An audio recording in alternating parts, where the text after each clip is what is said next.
This podcast is brought to you by Triathlon Coaching, where we help triathletes and cyclists like you train smarter to race faster. I'm your host, Jordan Donnelly, and on my left is former Australian Ironman Champion and head coach of Triathlon Coaching, Gerard Donnelly.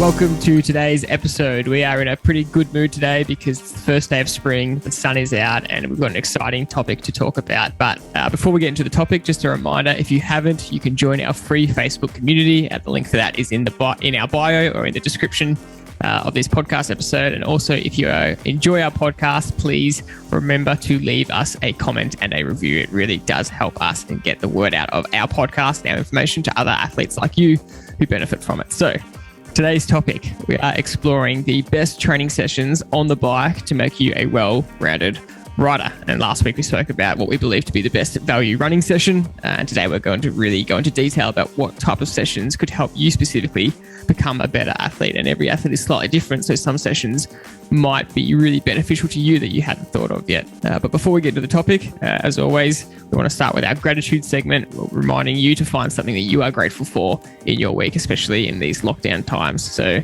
Dad, what are you grateful for today?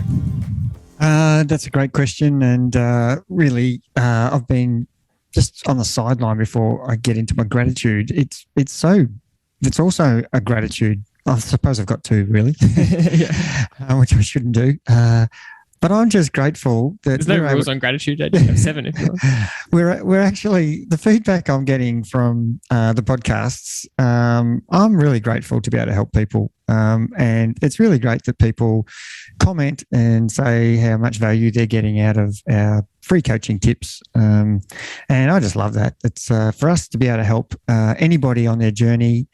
There's a lot of people out there struggling with knowing what to do and how to train and how to plan.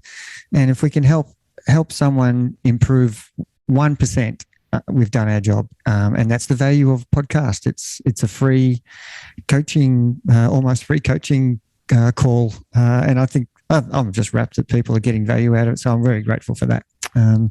But I was going to say, I hate winter and I'll do anything but spend a winter in Melbourne. And unfortunately, in the last 2 years, that's been prevented. And I can't wait for spring. And as soon as I see the buds on the trees, I know spring's coming and winter's finishing. So, of course, the first day of spring today, which by the time this podcast comes out, it'll be next week. But the day is 24 degrees, blue sky, and that's fantastic. I'm just so grateful to be alive and experiencing some sun on my back and you know, knowing that the next 3 or 4 or 5 months are going to be better weather, and it just puts a smile on your face. I could not agree more. And on your first point about the getting good feedback from the listeners, I mean, the podcast originally started just for our travel athletes, but then we ended up putting it on a public forum, and we just can't believe how big it's gotten and how big our audience has gotten. And we keep getting comments from different corners of the world. And in fact, we've been getting some people from around the world joining Triathlon as Triathlon coach athletes now. And we've now got athletes in China, Hong Kong, the UK, Costa Rica, Brazil. The most unique one was, I can't remember, there's like it's like an island in Central America. Was it Montenegro? I apologize to our new athlete who's from there, but I can't remember the country name. But it is really exciting. So I agree with you on both of those gratitudes. And for me, I was actually thinking the other day, we don't want to spend too long on gratitudes in the podcast. It's just something we like to do at the start to remind you to be grateful for something. And for myself, I was thinking, geez, when it's crap weather and when you're suffering a bit of lockdown fatigue, it's the hardest time to be grateful, and but it's the most important time to find things to be grateful for. And mine is a simple one this week. On Friday night, my housemates and I were sitting around and saw a parcel at our doorstep, and I went and got it, and it was from Mum. And Mrs. Donnelly had sent me and my house a box of cookies. And it's actually those little acts of kindness that are really nice. And I really am grateful for people that do things like that. And there must have been a hole in the box because all the cookies were gone on Sunday night. But it brought us a lot of joy over the weekend. So that's my gratitude for this week. can I add to that? When I see her making cookies or hedgehog, I yell out, "Stop making it."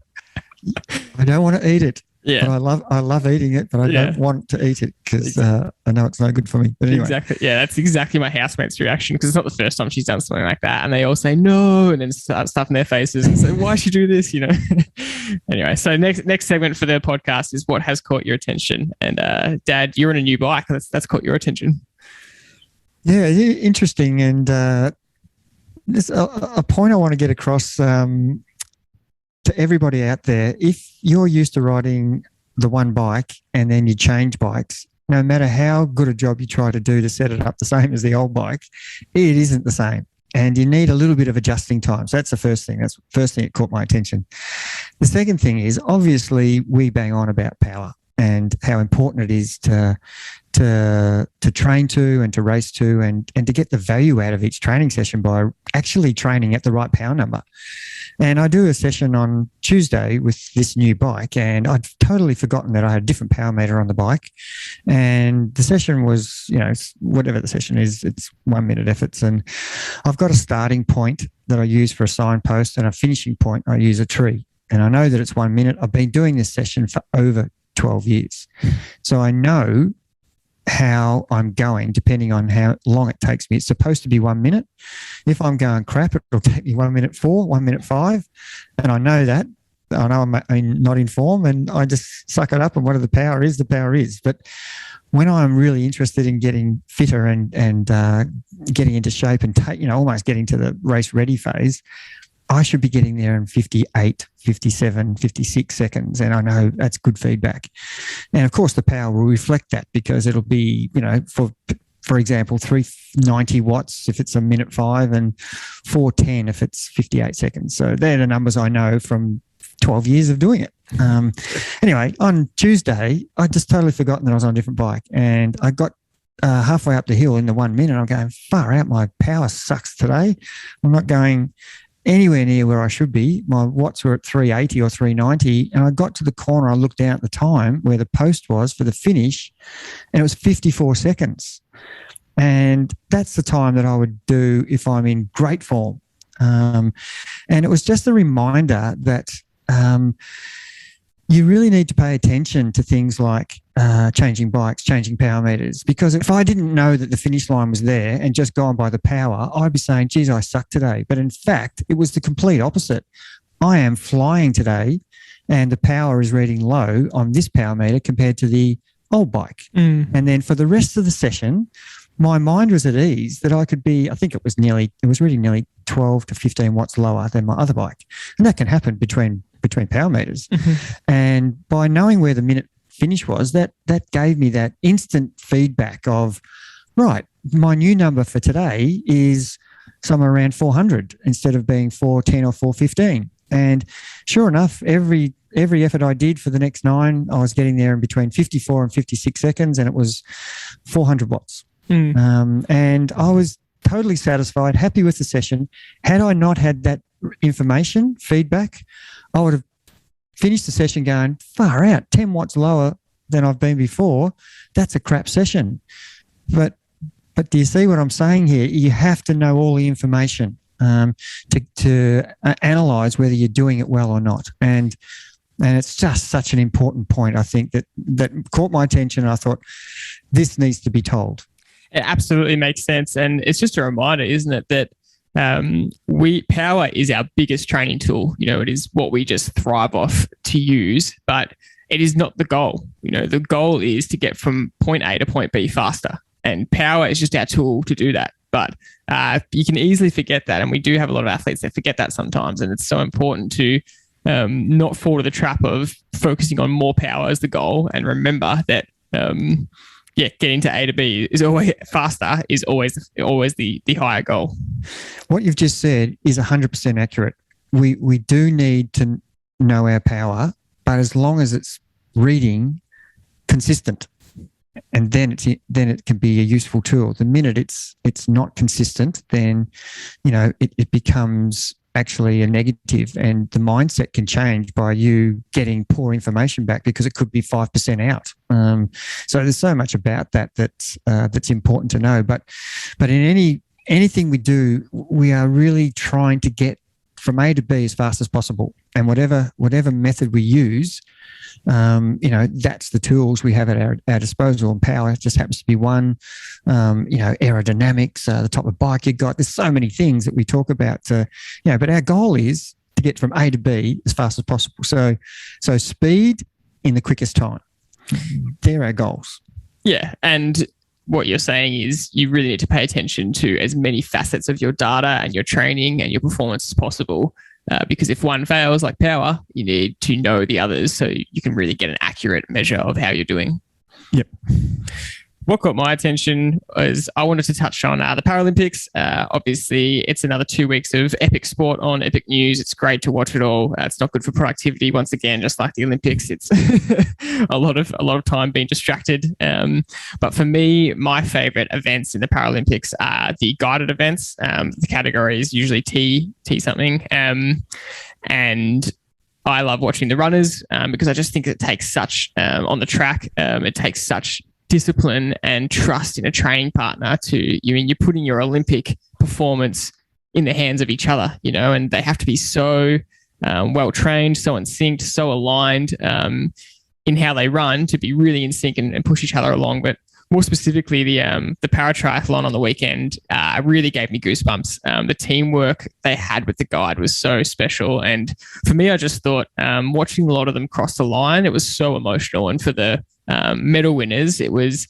doubly as emotional because you imagine the feeling as a solo athlete if you win a medal and how satisfying that is. And sometimes triathlon or cycling can feel a bit like an individual sport, and we know it's not, but you spend so many hours training on your own. But really, it takes a team for any athlete to complete a triathlon or cycling event. The age grouper, it takes their family or their partner or their friends around them or their people closest to them to help get them there. It takes teamwork. It takes a lot of effort. It takes a great relationship and teamwork between the coach and the athlete. And so for on the weekend to see these athletes be able to share these moments together across the line, I just thought that was so special because when they medaled, they were able to just hug each other straight away and know the amount of hours that they'd put in side by side. I just absolutely loved watching that. And it reminded me of the atmosphere at triathlon events where doesn't matter what time you finish the 70.3 in, for example, if you're a 4-hour age grouper or if you're a 6.5-hour age grouper, when you cross the line, you've got your family there and they give you a big hug and they're just as stoked no matter what time you did. It's just a really cool reminder of how nice sport is and all these moments combined. I just really enjoyed. So that caught my attention. Yeah, it's a really good one, Jordan. I just take my hat off to those, the assisted running events. Far out. I would be scared that the guy that I'm helping is better than me and I'm holding him back on a particular day and I wasn't in form. Yeah. But boy, you have to be well matched, don't you? Yeah. And trust in, we're now passing someone. We need to move slightly out. Yeah. Now we need to cut back into the inside lane. Yeah. You have to be talking the whole time, communicating about where you are on the track and how the times are going and are you feeling okay? You just think about how much is involved in when you're on your limit, how hard it is to talk. And he's supposed to give feedback back. Exactly. It's an incredible, it's a really good one. Yeah. Okay, moving into today's topic, let's get into the meat of the episode. And I want to start off, Dad, by asking you, what is your favorite bike session and why? Great question. And I'm really excited about this topic because there's so much to it and it seems like it's a really basic answer, but I just love racing my bike. I just love racing and it's not a training session. I love training, but I train to race and I'm not going to be racing to train. The other way around. So the favorite thing I love doing is racing my bike or just riding my bike. So as I said to you before, it's like you asking me which of my 4 children do I like the most. I love riding my bike, whether it's racing, training, or whatever. I love all of my children equally. But really, the question is... That's such a coach's answer, by the way. No, look, I favour you, Jordy, over all of the others. So. I don't think the others will be very happy about that answer. But, I don't think they listen to the podcast anyway. Anyway, we digress there. But yeah, look, as a training session, if I put my triathlon hat on, I know what session is going to give me more an idea of how I'm going to race. So I would pick the sub-threshold session. But then if you ask me what's going to give me more value, then I'd pick another session. Mm-hmm. So yeah, it depends on how you ask the question and what the purpose is. So I've got lots of answers to that. It's not very helpful at the moment, but we can dig into it a bit and get an understanding of what I mean by that. So let's dig into the specificity of the sub-threshold session. So you picked that because if you've got your triathletes hat on, you find that more specific. So what is so specific about the sub-threshold session, and why would you choose that as your first option? Well, the answer is to do with what's your event. And the particular event as a triathlete that I love is the 70.3 half Ironman. I love the Ironman, love the Olympic distance as well. But I think what event suited me better was a half Ironman. Even though I was able to win an Ironman, but that, the half Ironman, you can race it as compared to an Ironman where you really you're battling the day as well, and you're not racing as much. It's more about patience and steady state, whereas the half Ironman's still got that race factor in it, which comes back to the original question, what do you love doing on your bike? Well, I love racing. So the sub-threshold session is ironically almost like a race training session. It's the range. Sub-threshold is a range that is exactly what you would be doing in a half Ironman bike race. So that's why I love that session, because it's so relatable to racing. If I can nail that sub-threshold session in my training, block, I know almost, before I jump on my bike on race day, what the exact number I'm going to ride to today. I'm going to ride at 259 watts today, because I've trained it for the last 16 weeks going into this event. I have such a dialed in number that I'm capable of riding, and if things go well, I can push it a little bit higher, but it's so race specific. So that is the race session that I think is the most valuable to an Ironman, a half Ironman racer. And it applies across all distances though, doesn't it? Because you can do sub-threshold regardless of the distance. It's just going to be a different percentage of sub-threshold, right? Yes, and for the time you do it for. So, we know that I'm specifically talking about triathlon here, where it's a 90, the half Ironman is a 90K time trial. That's a big time trial to race over. And, you can still use sub-threshold training for a 20K time trial or a 10K time trial or a 30K time trial, because it's training just under your threshold where you can repeat that effort. It's not as specific for 90K, but it is still an incredibly valuable training session for you to hold threshold on race day. Even though you're not holding threshold in this session, you're holding sub-threshold. And that's a little bit confusing for people to hear. But why are we using sub-threshold rather than doing threshold? Because you can't repeat threshold, every single week. It's not possible. You will get stale and tired and run down. Whereas sub-threshold is not going to be as taxing on the body, and therefore it's a repeatable session. And it's just under threshold. So it's almost actually getting the same value without the need to recover afterwards for, if you're trying to do threshold time trialing every Sunday, you will slowly get worse rather than get better, because it's just too fatiguing. And guess what? Monday session, Tuesday session, Wednesday session, eventually after 6 to 8 weeks will get worse and worse as well, because you're pushing yourself too much at threshold repeatedly. And there are other sessions we do during the week that also have threshold in it. So as we've said many times, don't repeat the same session in a week's training block, or an 8-day training block, or a 9-day training block, whatever you're using. You want to have variety. So if you're going to do a Thursday night where you're doing threshold intervals, and then you do a Sunday time trial where you're doing threshold race, and then you're just repeating the same session. So the sub threshold is one of those ones it really fits beautifully into the program. And guess what? It is the most hated session that we have in our program. And there's a whole lot of reasons for it. A, it's at the end of the week, which is intentional. Yep. B, it is so demanding on your legs. It's constant, and whether you're holding 2x20s or 2x40s or whatever the session is, the variety that we have, it is so taxing on your legs. And it's not such a cardio session. You're sitting, your heart rate's sitting well down from threshold, but it is relentless pressure, in between tempo and threshold. That sweet spot is, if you can get good at that sweet spot riding, you will be a better cyclist, full stop, whether you want to be time trialer, hill climber, criterium rider, whatever.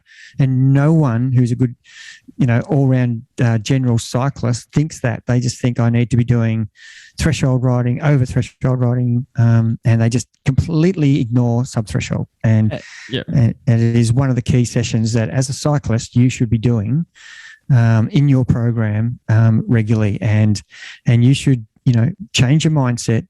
What's going to help me the most, give me my most bang for my buck, and it's this session. And once I have that mindset, I know it's hard, but boy, if no one else is doing it, what an advantage am I having over everybody else who's going to line up? If we get to a position where we have to, in a bike race, where we have to ride at threshold because I've broken away and I'm solo, how many times have we seen the Welter or the Giro or the Tour where guys have broken away and they're not riding threshold? What are they riding in their breakaway? Sub-threshold. Say they've broken away for 70K. They can't ride threshold for 70K.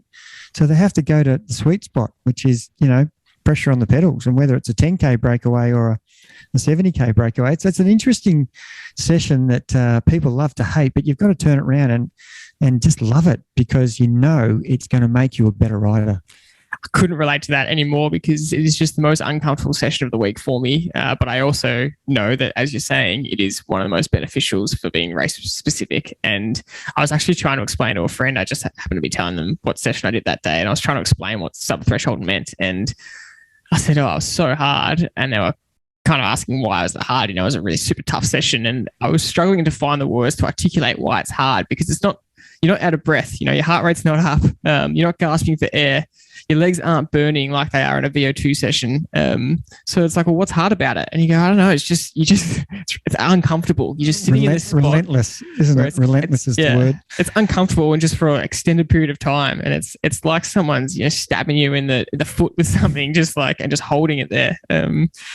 But even stabbing is probably too aggressive for what it is. It's not that bad, but it is just so uncomfortable. And I do want to clarify, I said before that it can apply to any distance, but we have to be really careful with our language, because like you said, sub-threshold doesn't apply to any distance. Once you get to 40K or below, potentially you're riding 40K in less than an hour. So you're actually riding above threshold of what you can hold for an hour if you can complete 40K in 55 minutes, for example, and not everyone can. But when you get into 20K or 10K, you were riding above your 100% threshold number.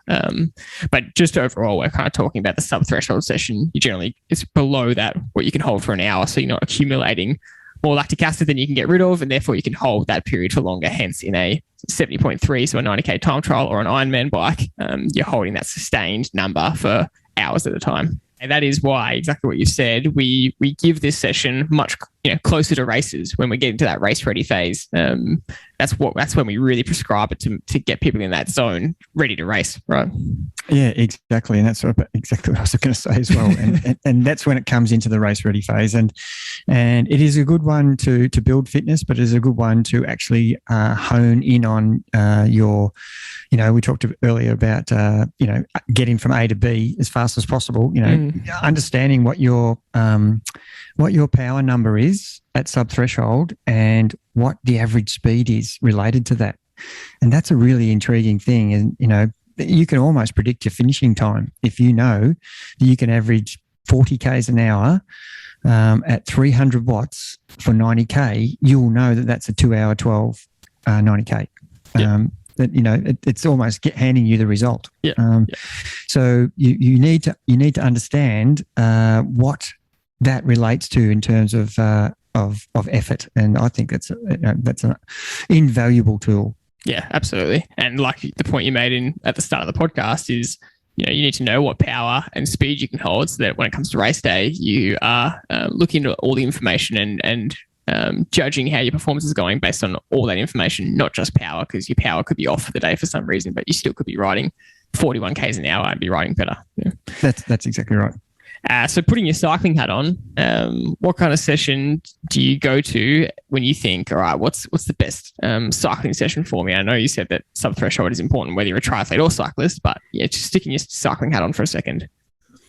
Yeah, and once again, I've got to keep saying that there isn't one session that is going to give you the outcome of improvement, but there is a session that will actually make you a better cyclist. And again, this is a session that I have to change my mindset, because it is so hard, and sub-threshold is different hard. This is actually the most taxing. My lactate levels are through the roof. I can almost feel like concrete spreading through my bones every time I get to the 50-second mark of this session. So whether you're doing zone 6 or whether you're doing VO2, that session is going to make you a better cyclist, but it is the most painful session to do, and you need to do a block of it. You can't just do it as a one-off. It's like dipping your toe in the water. You actually need to immerse yourself in the cold water to do it for a long period of time. Not too long, but long enough to get value out of it. And we're talking, a block of 8 weeks or something like that, where it's repeatable. And that is going to enable you to improve your FTP, which is the goal. So if you're a 200 watt rider and you do this block and you end up as a 215 watt rider, you're going to be so much more able to do the things you want to do in your bunch ride, because you're actually 15 watts better rider. You're able to time trial better. You're able to hill climb better. You can go up the hill faster because you're pushing more watts. It is the one thing that's going to improve your FTP. And that session is the one that is the most painful to do, but it is the one I know that is going to make me a better rider. And you can't do it all year round.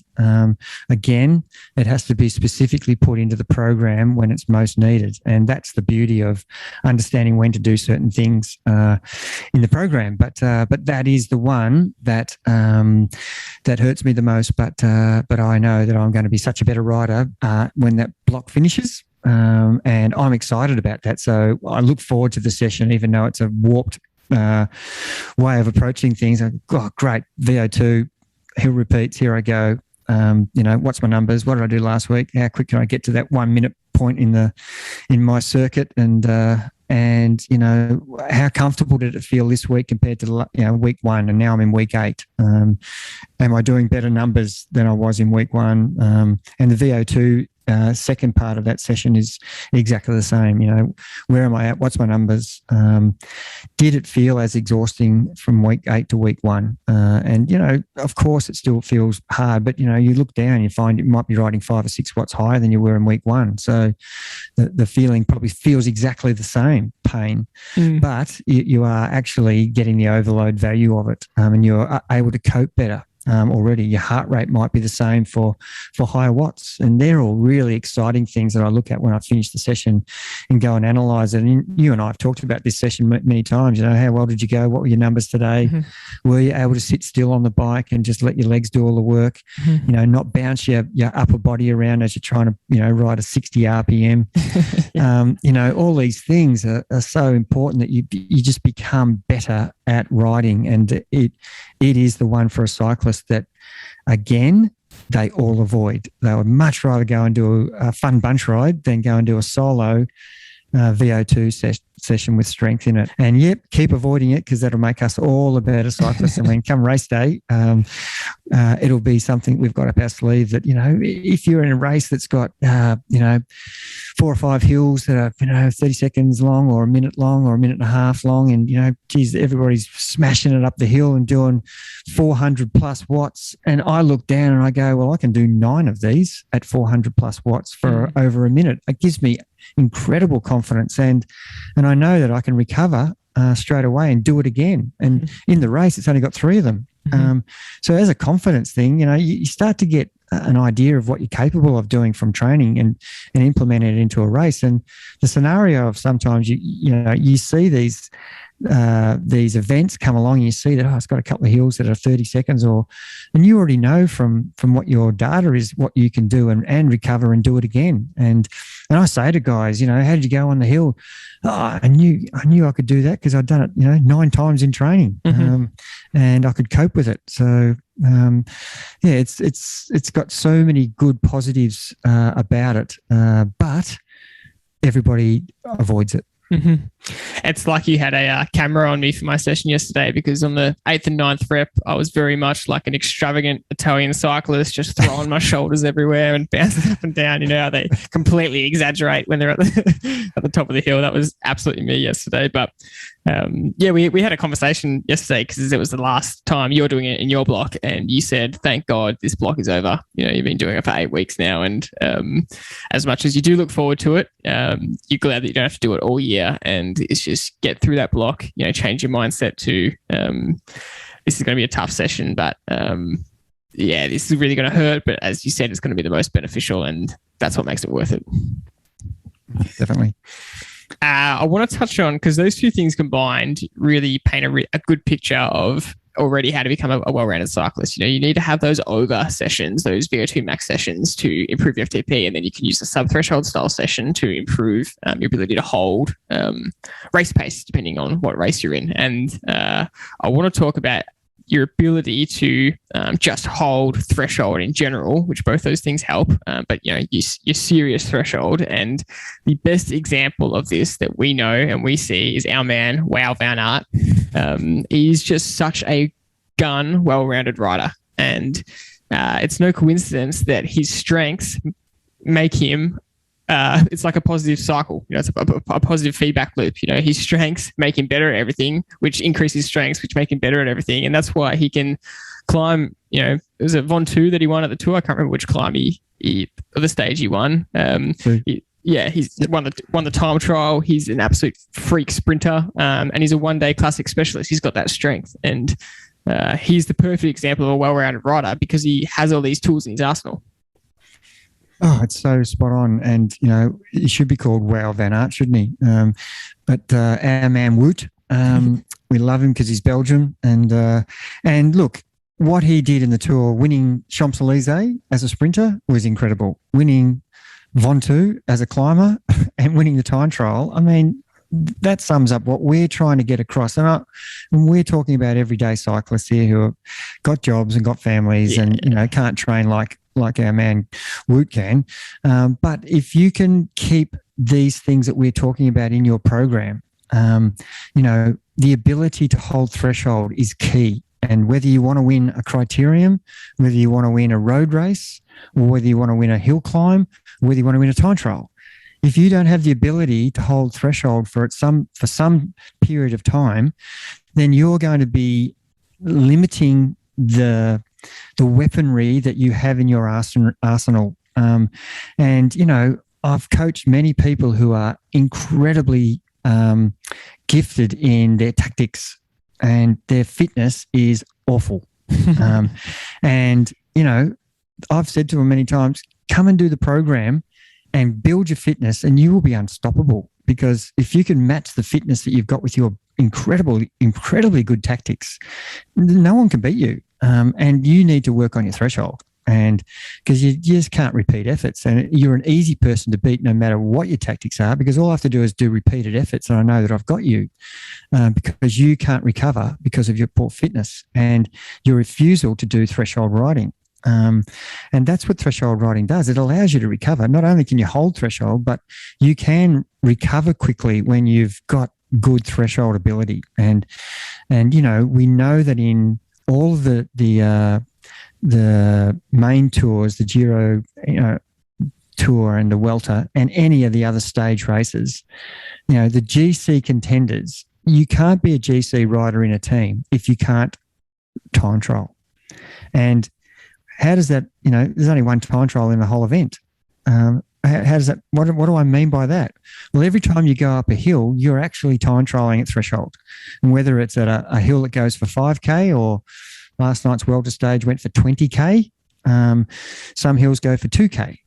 Some hills are punchy, like in the Spring Classics. The Age Best on the Age has got, an incredible hill, and so's Flesh Ralone's got a finishing hill with Mur de Huy. There's just so many different hills where you have to approach it with a knowledge of your threshold. And if you haven't practiced that threshold riding, you are going to be found out on those race days. And so every course, whether it's the tours or it's your local club race, has a variety of distances of hills, of flat, of wind, and you need to be arming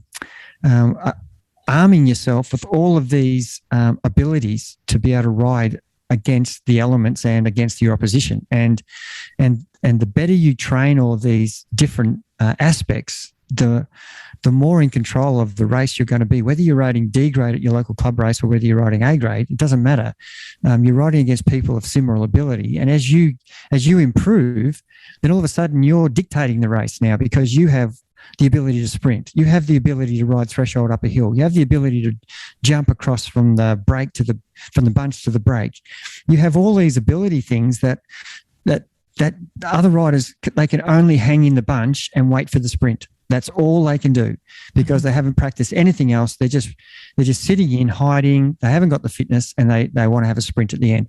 And that's okay. That's absolutely fine. But you will forever be in that grade and never improve. And you could win 50 out of 50 races doing that. But if someone comes along in your grade who's got something else, you're going to be found out straight away. And the tactics are still important, but being a well-rounded cyclist and improving such to the extent that Wow Van Aert is the top of the tree, and we're all trying to strive to that level, to be a good climber, to be a good sprinter, to be a good one-day classic rider, to be a good time trialist. So that's our goal, and that's what everybody should be striving to make themselves a better cyclist. And that's what this podcast is about, just giving tips that people are desperate to hear, that how can I get better? How can I beat my bunch? How can I be the strongest in the bunch? At the moment, I'm just hanging on.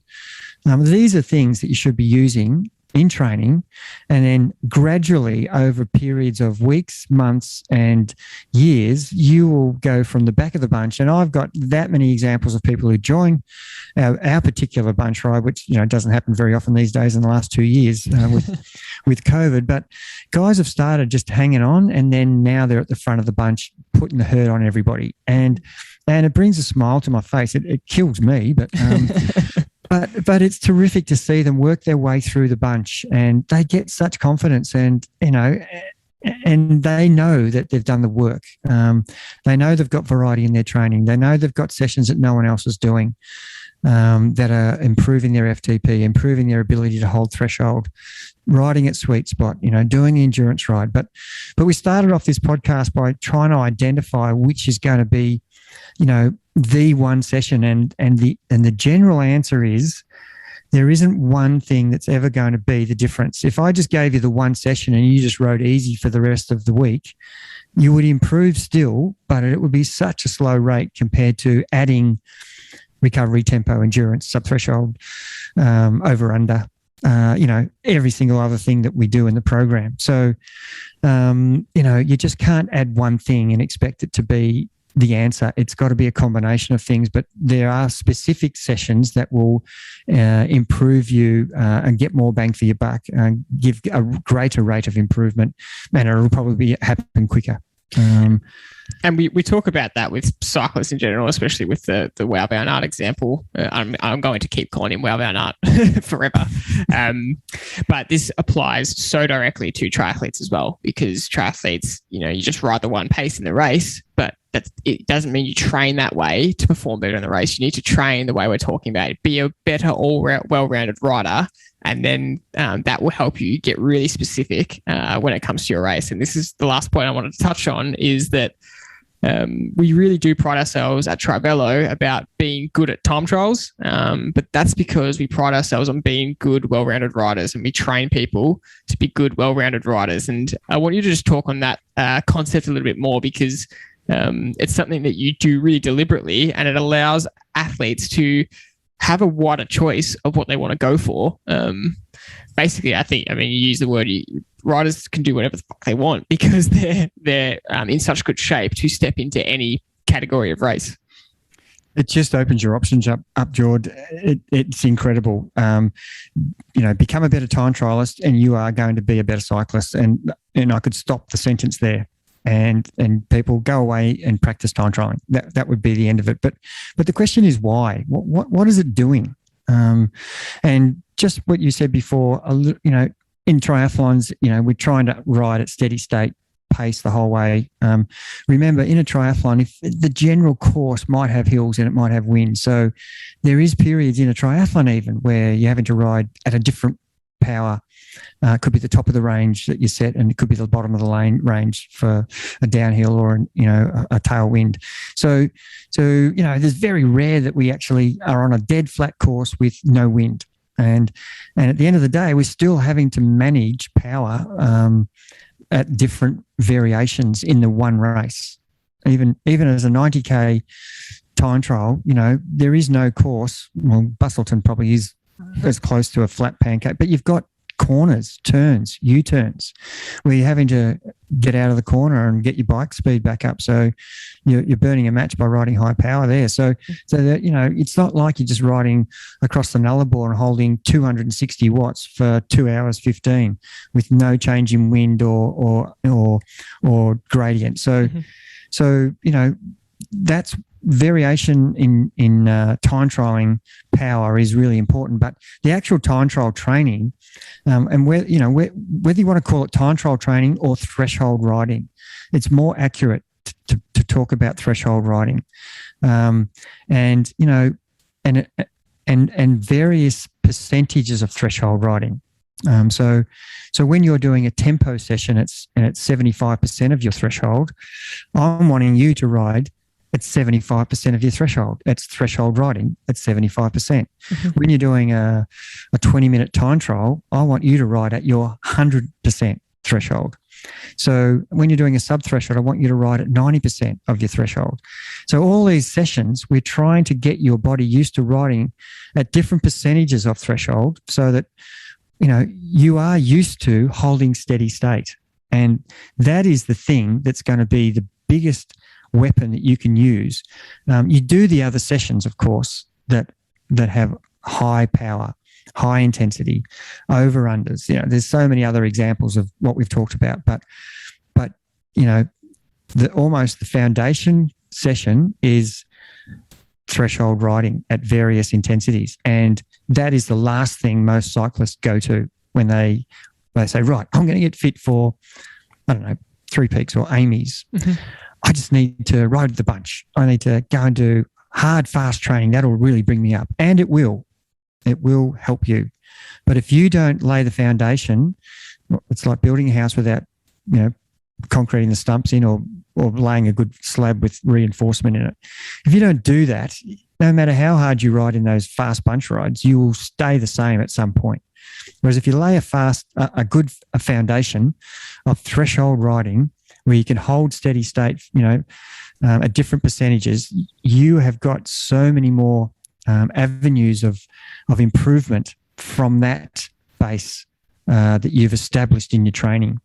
And avoiding that, it's the no fun thing, and that's why people go to the bunch ride, because that's boring. I don't want to do threshold riding. A, you're not very good at it, so you avoid it. B, it's boring. But C, it's the best thing you should be doing. Mm-hmm. And they go from the wrong point of view. They go to the fun stuff first, and that's where they get found out 3 months later in the middle of a 6 months, spring, summer season, and they're basically going backwards after 3 months because they've forgotten to do the threshold riding.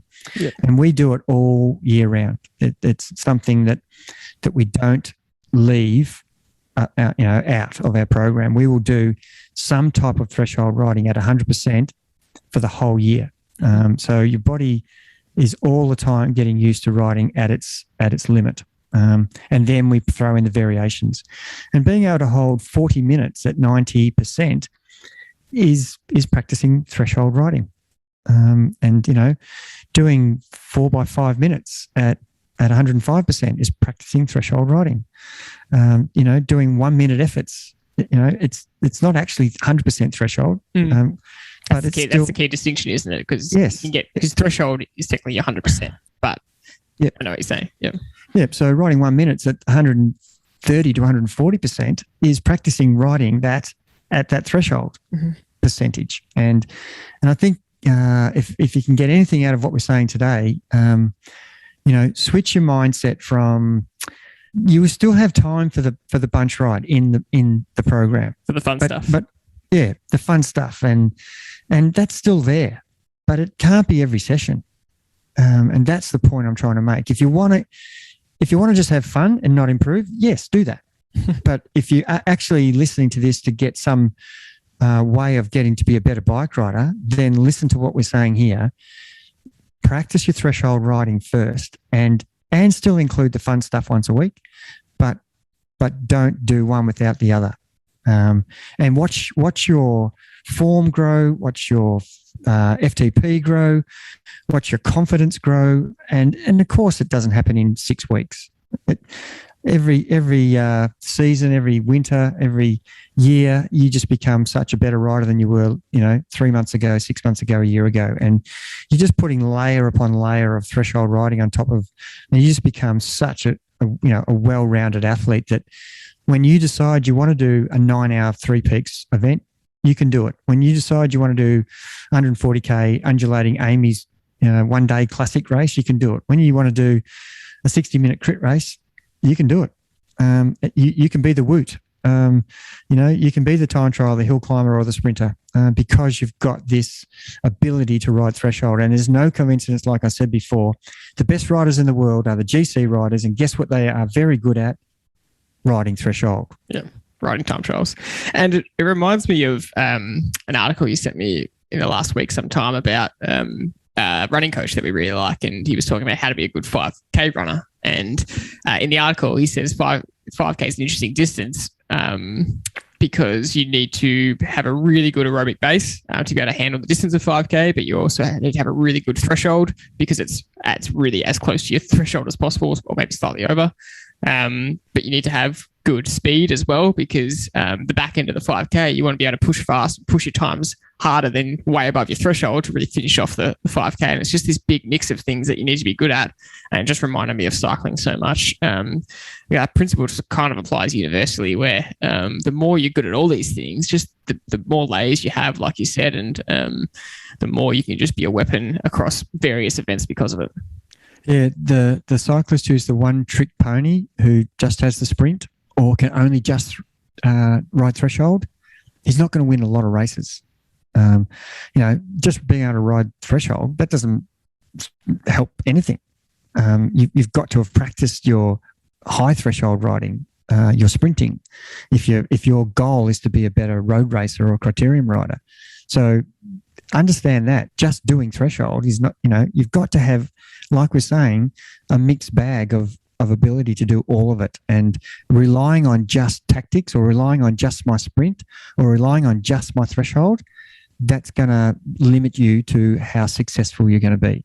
So, the topic was, what's the best session?